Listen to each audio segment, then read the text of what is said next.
angel iki. Ayo, lek ora iso duwe balekke. Ayo. Sing kiat ki saka tembung kiat. Kiat ki rumus jurus. Rumusnya supaya beliau itu bahagia ya kudu mendampingi Bapak Sumarno. Ora nek kene yat kok ditambahi ki dhewe iki piye? Suyat. Lah ya kan suyat, yat ora nek ki, ora nek kiyate, langsung yat apa ngono kuwi. Yat kuwi saka tembung kiat. Ora iso yat ya yat apa ngono kuwi. Lah ora ngerti to? Apa saiki apa? Yat to. Yatim piatu semua diberi bantuan supaya hidupnya juga sejahtera. Yat ngono kuwi. Berarti aku ya klebu iki. Kok klebu? Aku ya yatim piatu kok. Gerange semono kok. Lah kene kowe ya iso mbok terjemahke dhewe. Ora ki kewajibanmu. Terakhir mi. Yatim piatu selalu disatumi mergo kuwi ya dawuhe Bapak Sumarno. Betul. Terakhir mi. Mikir apa meneh wong wis dampingi Pak Sumarno saiki ya wis bahagia sejahtera lahir batin. Wah iya. Nggih. Sapa meneh jenenge Pak Mudin sapa? Wis sisan ngono lho. Bareng wis panas kok terus emosi lho ora nggih. Ora emosi piye? Ora ngger kebon sego tewel iki galak aku. Wah. Ciri khase kene ya, Reng. Oh aku pancen sengaja mampir ning besan suguhi sego tewel. Wah. Bungkuse isih tradisional godhong jati. Tempene aku dasare seneng tempene luar biasa. Wis, nek ya kuwi Mas pedese ora umum. Aku ya teko pedes, Pak. Mboten. Lah ciri khase piyai kene ngono tur tewel kuwi lek diinget pirang-pirang dina malah dadi lan enake Pak Gareng. Iya bener, ya lagi bengi iki lho aku. Apa? Nyambut gawe ditunggoni besan, mantu, anak nonton kabeh ning diluguhe.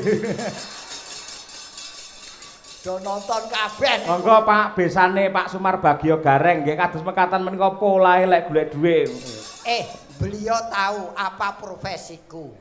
Dadi nampa anakku kuwi ya sak keluargane sak aku karo bojoku sisan.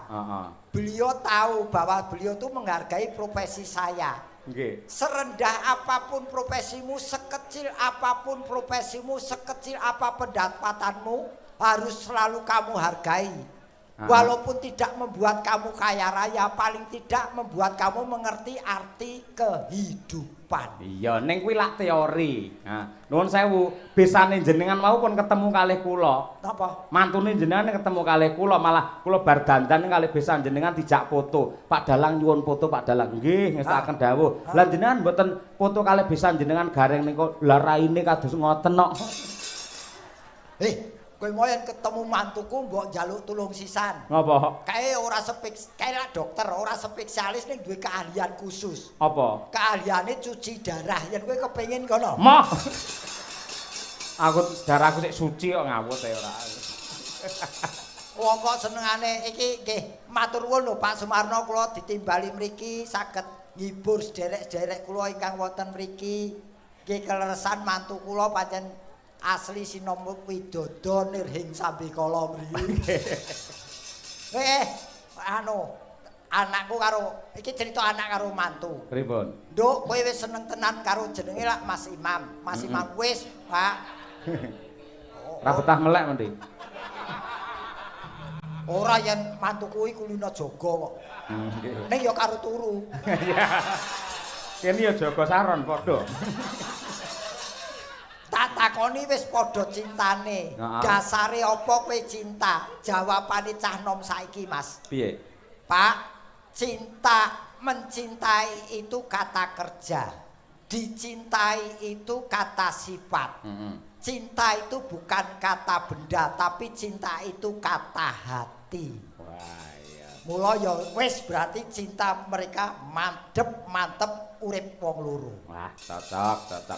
Wis pokoke ngomahku saiki doktere papat kowe butuh opnam. Wanci-wanci mondok. Wis kowe periksa anakku. Ora sudi ya. Periksa anakku ki entuk bonus. Bonus apa? Wis kriterianya semakin parah penyakitnya semakin besar bonusnya. Alah gah telek. Gelem ra? Bapakmu dhewe genah gratis ora enek diskone. Loh, aku ki disuntik seumur hidup kok. Suntik apa kuwi? Pokoke ora iso lara aku kuwi. Wah, Aku tidak akan sakit karena aku pekerjaanku nun sewu ki Mas. apa? Pekerjaanku tak anggap sing paling pas tumraping diriku. Kok iso? Saya pengen membahagiakan orang lain. Orang yang paling bahagia di dunia ini adalah orang yang bisa membahagiakan orang lain. Luar biasa. Tepuk tangan untuk Pak Gareng Semarang, luar biasa. Tampilnya memang hebat karena di hadapan besanya. Ayo. Tak golekne kanca iki mumpung genduk Niken Salindri wis dianti-anti karo para lenggah. Nggih. Ya Nduk, Ken. Ayo.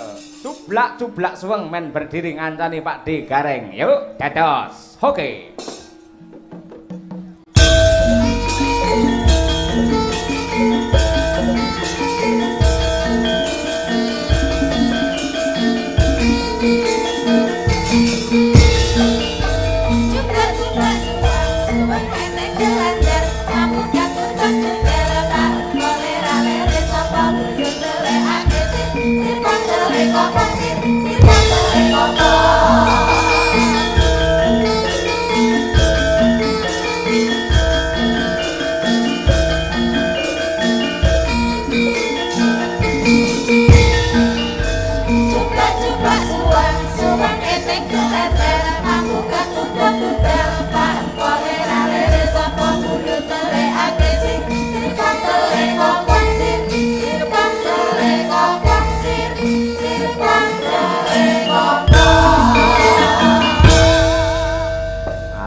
Assalamualaikum genduk Niken Salindri. Waalaikumsalam warahmatullahi wabarakatuh Bapakku yang tercinta. Aduh, terima kasih Nduk. Sehat ya Nduk ya? Alhamdulillah pangestune Pak. Rawuh jam pira ning daleme Niki Pak Marno? Jam pinten Pak? 7:30 nggih. 7:30 nggih. Nggih, 7:30 alhamdulillah. Terus sing ngenteni ki lho Piyai Semono kabeh iki fan Niken Salindri ngono kuwi nggih. Niki tiyang sakmenten kean niki ngentosi kula to, Pak? Ngenteni jenengan. Sanes jenengan. Nggih kula kalih jenengan. Oh, dadi piyai mriki sing disenengi kula kalih jenengan. Alhamdulillah. Lek mburine jenengan sing nyenengi mung maratuwane kalih anune tok niku besane. Iki sing diarani wong bodho ning gawe ukara dhewe. Kok iso? Sing diteni iki ora kowe karo Niken. Lah, Sing diteni iki sing ning jero kamar mandi iku lho. kok iso? Kok ora metu-metu diteni. Ha iya. Wong kok kowe jenenge banci ladan kowe. Kok iso? Bareng Niken ngadeg kok aku ora diteni piye? Loh, lah bocah iki kan sik cilik ya to. Cilik apa? Iki pernae putumu lho Pak De Gareng. Oh, Putu. apa ya? Aku ki putune sampean lho. Lah sampean nggep apa aku? Wah, aku ngerti cah saiki kok kaya ngene ayune. Aku biyen kesusu lahir ngopo ya? Oh, emang lek sampean kelahirane padha karo aku terus aku arep sampean pek pacar. Sing ngomong sapa? Lah ngono nyapa kok ngomong kesusu metu? Yen aku ki lahir saiki sing tak pek iki lho. Tuti. Lah nyapa? Tuti adi tamang. Lah nyapa? Lha wong pancen sing gelem karo aku gur kuwi tok. Iya. Lah tuti iso diinget kaya tewel Dek. Ayo. Ya ora ngono to, Nduk. Nadyan kowe putuku ning dalam bekerja kamu rekan kerjaku. Tidak bisa. Putu ya tetap putu. Sampean ki mbahku. Sing marake wong ketok tuwa ngene iki lho. Lho sampean ki kudu gelem diarani tuwa lho. Oke. Aku diarani tuwa ora masalah. Berarti wong tuwa kuwi awet urip dawa umure. Heeh. Berarti dadi wong tuwa. Heeh, sampean dadi mbah. Prihatin wong sing nom-nom kuwi urung karuan iso dadi tuwa kaya aku. Lah sampean kan wis tau mangan uyah, wis tau ngrasane urip. Malah sing nom-nom ki malah urung pengalaman. Sampean lek wis pengalaman. Wis to. Kowe wiwit lahir urung dipakani uyah to. Ya wis. Lah iku kan cara bahasane ngono lho, Pak De. Bahasa-bahasa apa? Wong urip iki ngene lho, Nduk, tak ajari ya. Supaya uripmu tentrem ki kaya Pak Sumarno kae. Heeh. Beliau berpikir Lembu. Niken yo. Oh, ki cah iki sik enom ya. Lah sampean yo suwi ya lek duduhe. Kae lho, Pak Sumarno. Jare besan. Kuwi Pak Sumarno ki besane sampean. Dudu. Lek sing besane iki sing sapa? Besanku jenenge Pak Warto. Kuwi apane Pak Sumarno? Dudu apa-apane. Kuwi tok ha iki kowe ora ngerti. Kene iki kulture masyarakat kene nadyan apa tangga ning ngungkuli sedulur. Oh. Jare kae apa tetanggamu adalah saudara yang terdekat. Kae Pak ning gitu Pak Sumarno. Oh kan legae ning kae baris kedua kae. Kae. Ae. Bapak Sumarno angkat tangan. Angkat tangan ini ditodong apa piye? Oh, ya yang itu. Ah. Nggih. Engko dikongkon jumeneng. Jumen. Lah ya Bapak Sumarno kok dikengken jumeneng ning kene. Nah, pancen beliau ngenteni sing dinteni iki awakmu. Nggih. Ngono, iki niken tekone kapan kok beliau mau partisipasi. Iki acarane berarti Syukuran. syukuran Pak Sumarno. Heeh. Dikitan. Dikit Pak Sumarno diapakne? Lek ngomong ki sing jelas karan tek ngono lho. Ah, kowe Reng, kowe wong tuwa kudu iso jelasne Reng. Pak Sumarno bengi syukuran. Syukuran apa? Ora dikitan. Lah terus Tetap. nikah. Ah, Pak Sumarno nikah. ora. Terus Diapake lho, Mas. Aku malah bingung. Pak Sumarno dinget. Kuwi lak tewel ngawut eniken ora nggih. Jane ngono ujube syukuran karena beliau telah mendapatkan beberapa karunia dari Allah Subhanahu wa taala, rezeki, sehat, terus apa kebahagiaan lahir batin. Oh walah, dadi ceritane iki Pak Sumarno ki gabut, bingung leh ngentekne duit. Gap. Pak Sumarno ki ora enek acarane bengi iki ya tasakuran ya jenenge. Pak Sumarno ki apa omahe Sina Widodo ora gabus. Gabut. Sing Oh, ngomong gabus bareng ki ya sapa? jampeng kupinge ora. Lah aku krungu gabus kok. Ora. Kuping kok sumbing. Nah, Ik Sing sumbing iki bibir. lha mung sing bibire sampean sumbing. Ya ora. Lah iya. Kuping kok sumbing. Wah Pak Sumarno ki bakune arep dono rasa. Nah, Nyeneng-nyenengke piyayi akeh. Lah iya tangga Pak keparo. Sumarno ki bingung leh ngentekne duite kakean didum-dumne ngene iki jenenge kan sedekah yo an, sedekah Betul. kepada orang seni kaya awak dhewe ngene iki. Uang itu hanya membuat kesenangan. Iya. Tapi kalau beliau berbuat begini tidak hanya kesenangan yang dicapai tapi kebahagiaan. Oh, sing diraih. Seneng ki mung letake ning pikiran karo mata. Ning yen kebahagiaan pikiran mata lan Ati. ati. Heeh. Ngono. Bener. Berarti Bapak Sumarno ya kudu didongakne. nah bener bener. Muga-muga rezekine saya akeh, Amin. panjang yuswanipun. Ning ya ora Pak Sumarno tok, sak keluarga besare muga-muga sehat selamat wilujeng. Amin. Awet leh momong anak putune. Amin. Muga-muga Pak Sumarno lek enek apa acara maneh iso nanggap kula kalian panjenengan nggih Pak. Amin. Amin. Aku karo kowe ya Ken ya. Nggih Pak, Nggih, matur nggih. sembah nuwun. Wayang kulit ora nganggo gareng udan deres. Ora apa-apa aku iso nerangne kok. Loh, lah Kadang sempake dikene genteng iso. Weh, Kuwi ilmu lho. ora terang dirubung laler ya. Ngece. kejawi menika ugi dipun rawuhi kalian Pak Camat Tambak Rama. Pak Camat rawuh. Pak Lurah Sina Widodo ugi rawuh. Pak, waduh nun sewu lho Pak. Pak Lurah, Pak Camat, kula namung matur. Pak anu Sumarno namung masyarakat sampun nanggap lho Pak. Kok panjenengan lurah kali camat kok dereng. Lah iya. Ngono kok ra isin to, Pak. Sampeyan iki kudune nyontoni sik lho, Pak. Ora malah wargane sik. Bapak Camat karo Pak Lurah iki piye to?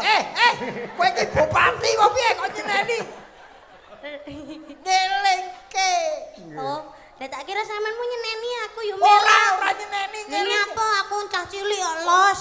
Kowe ora urusana dhewe. Niken lek ora ngerti, Aku desa kan gak kene lho. ngerti. Ikan desa kene Sina Widodo. Kuwi mesti enek apitan. Apitan niku bersih desa cara ngene dhewe. Heeh. Lah ngono ora ndang nanggap, Pak. Jane bersih desa tanggapne kamu dikethek apa piye? Oke. Hei. Napa, Dok?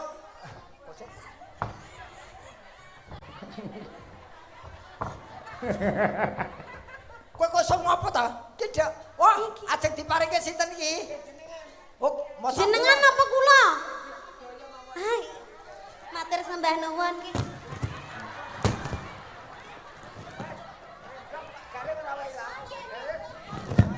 Matur sembah nuwun nggih, Pak. Ibu matur sembah nuwun nggih. Terima kasih ya, Dek. Oh, nyuwun foto. Iya. Iki kurang siji kan. Iki dicangkeng sisan. Iki. Lah terus apa gitu aku arep minggat Pak piye kok. Wong kae bonikane tiba. Oh ya, foto nggih. Nggih, terima kasih, Bu. Ngono kuwi, nggih. Pak De tulung gawake miku ya, Pak De. Mbae ya manut karo putune. Ora niken iki kok bar tanggapan kok kene dodol kembang.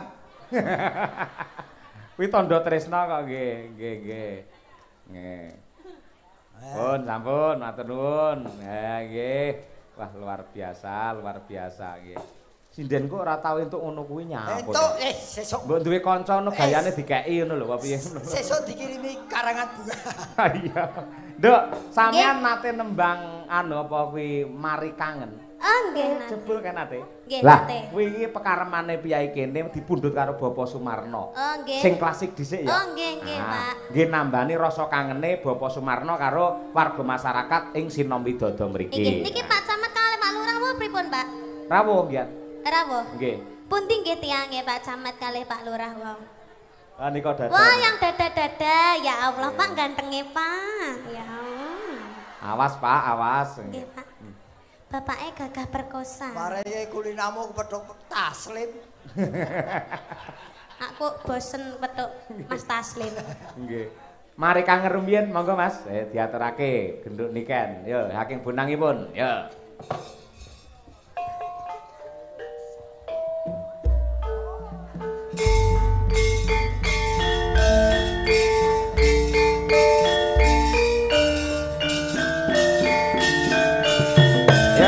Joget ya, Reng.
Piyayi mriki menika Mas Gareng remenanipun ingkang klasik-klasik. Ngoten niku. Ning ambak mekaten gandeng piyayi mirsani wayang niku lak beragam. Majemuk enten sing alusan, enten sing gradakan. Mila nggih diaturaken sak komplit-komplitipun. Leres boten damel kuciwa.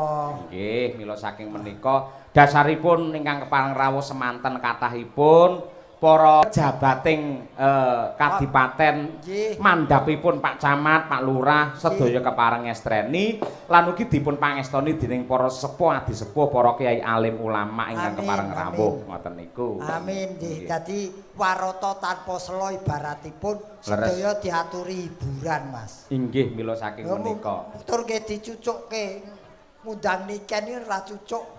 Mung yen trimo brutu ora enak cucuk. Maksudnya piye kuwi? Tegese digunake sebagaimana mestinya. Nggih. Tegese dimanfaatke utawa kebisanmu ditokke. Oh iya benar. Leres beli. Lah iki diaturake meneh. Ya. Piyayi kene kejaba ngersakake sinom nyamat lan uga ngersakake tembang mari kangen. Ngersakake ayang-ayang lho. Nah, nggih. Niki pamundhutane saking sinten? Menika pamundhut saking Pak Sumarno ugi Bapak Nasuka selaku kami tua wonten ing mriki. Ayang-ayang. Nggih. Sampeyan ngerti lagu ayang-ayang? Ayang-ayangan kerep aku. Udu anyang-anyangen. Lah apa ayang-ayang? Ayang-ayang. Ora. Wih lagu zaman sekarang yang lagi ngehits itu. Oh, ngono. Iya, kamu harus tahu. Kamu itu sebagai dagelan itu harus mengikuti zaman-zaman sekarang. Jangan kudu apal lagu-lagu. Aku ngapake lagu-lagu kok malah ora lucu. Nanya apa? Wong dagelan kok iso nyanyi. Lho kan, tapi setitik-setitik kan sampean kudune iso. Aku saiki wektu iki lagi wedi nyanyi. Nanya apa? Mergo saiki lagi tutup. Wah iya. Bab ngono ki ora perlu digagas wis karep ben ngono. Awake dhewe sing penting berkarya ngoten niku. Nggih, ngoten niku. Diaturake ya, Nduk ya. Nggih, Pak. Karep gamelan iki. Nggih, mumpung kanca-kanca madang.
biasa elo tenan.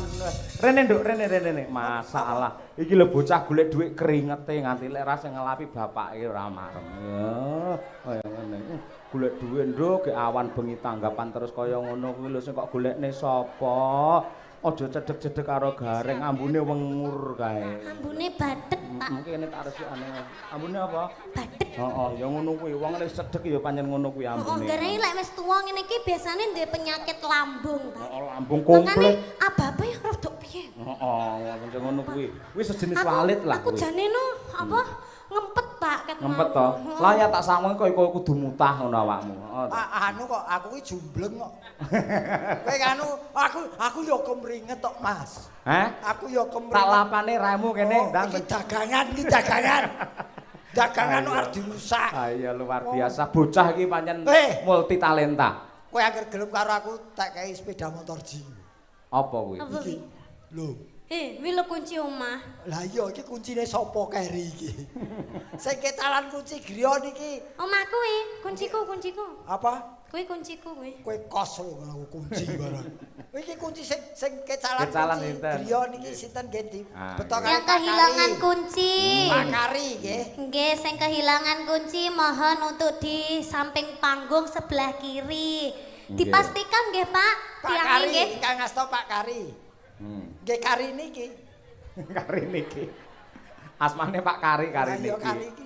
Nggih, jenengan istirahat sik Musun kekuatan mergo sik bacutan. Genti artise Madangkara genti ditambahke. Lah ya ngopo iki ketolungguh tok iki. Ora, ono nggone dhewe. Ayo Mbak Winong dan juga Mbak Birgita Ayu coba kaya apa. Delok-delok penyanyimu di sidenmu di to. Kene ayo. Coba kaya Ngateko Nduk sayang, kene sayang. Mergo piyayi kene iki sangat kondusif, sangat rukun, sangat sinamadan daya dinayan, yen kerja bakti semua pasti akan tampil untuk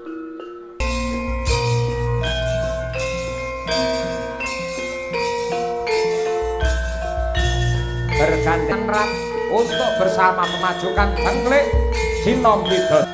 Maju papan papan, diulang maju papan papan, diulang ulang ngake mesti yang dalam bumi. Lukis kontur baris, lukis kontur baris, Lukis kontur baris, lukis kontur baris.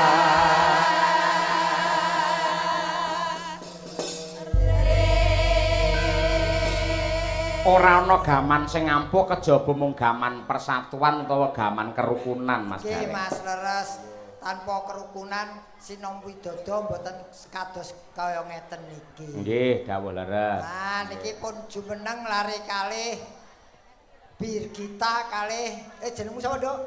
Winong, Pak. Sapa? Winong. Jenengmu. Winong. Oh, Mae Winong. Enggak, namanya Winong asli real. Winong. Iya. Winong iki kene jeneng desa iki. Iya, tapi emang desa namanya Winong tuh banyak, makanya namaku Winong. Dadi desa-desa kuwi ki dhisik ki anu, kaya ngono nenek moyange kuwi mbahku dhisik. Kowe omong apa? Loh, tenanan desa-desa jenenge Winong kuwi sing mangestoni aku. Oh, simbahmu. Ndak, bercanda. Kaya anu nijuk. Ya, Asli Winong. namanya Winong. Winong kalih Birgita. Iya. Nggih, nyak iki mau digulung wis. Pripun? Iya. Lah iki kok nyanyi apa? Urung iki mau supote nggih jumeneng ngono kuwi lho. Iya. Heeh, ngono kuwi. Dadi loro-loro gawe karo minangkane pamundhut ya karo tetembangan. Nggih, leres-leres. Nggih, Miras-mirus.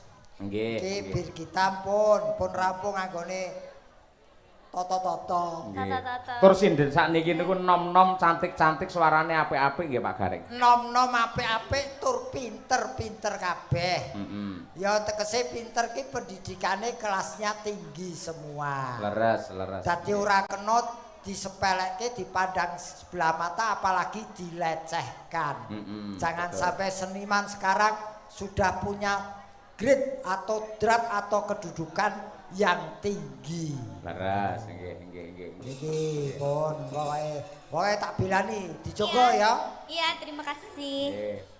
supaya tetep lestari kerukunane warga masyarakat ing Cengklik lan ugi Sinamidada dipun pandegani kalian Bapak Sumarno, Pak Lurah, Pak Camat mila ngaturake lestari lah ngono kuwi. Tak goleke dalan panjenengan. Iya.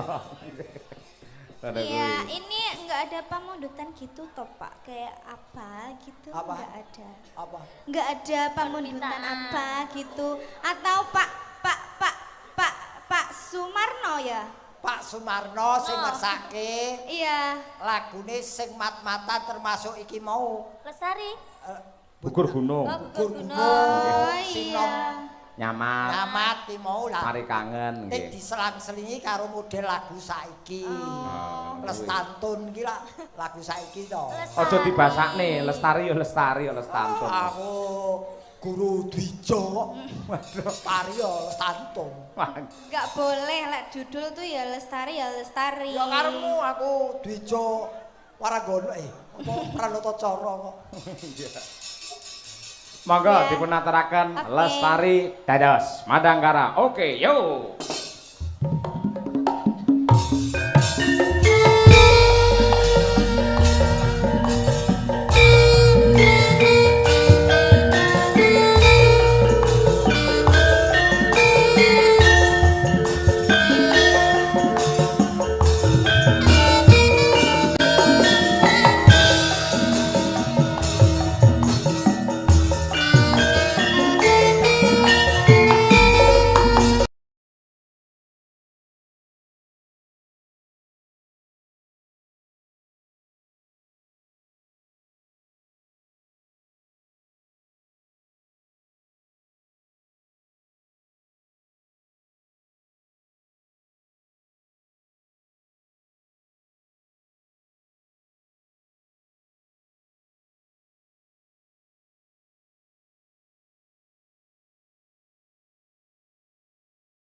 Bisa ngikuti ta Pak Gareng? Iki suwan apa meneh.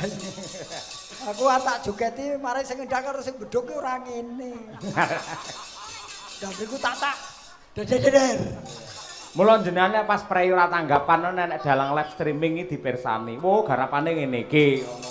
Kowe nukoke kuota apa piye? Ora. Aku selalu nonton aku. Oh iya ta. Perkembanganmu iki tak ikuti po. Syukur ta syukur. Bareng yo kadang wis ngikuti terus ki yo jalan terus. Nah. Lah ora kurang sok tanggal 20 yo gabung meneh Dik yo. Nggih Mas. Ora perlu doyak. Nggih. Sing baku lumadi. Nggih Pak Gareng. Nggih. Lah menika malih Bapak Sumarno ugi ngersakaken ngudang dumateng para putra-putra lan ugi para nem-neman ing wewengkon Cengklik ing wewengkon Sinomidada mriki supados dados putra Nusantara ingkang bener-bener piguna tumraping keluarga, agama, budaya lan negara. Nah niki remen niki lagu berisi kula nikmati. Nggih. Putra Nuswantara. Putra Nuswantara ingkang asta sinten? Nyuwun pambiyantu dumateng Mbak Lia Sundari. Wah cocok. Pun bakune. Kula ajeng menikmati. Nggih, menikmati mawon. Lenggah mawon Mbak Lia ampun jumeneng nggih. Roh mak menyat ngono ae. Siap. Iya. Semengelangku lek munggah ning ndur gendeng dhek iki lho ayo.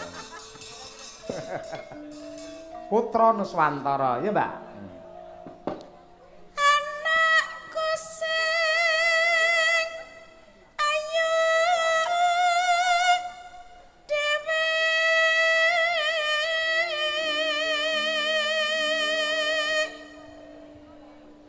bisa pinter sekolahe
sembah nuwun. Matur nuwun Mbak Lia.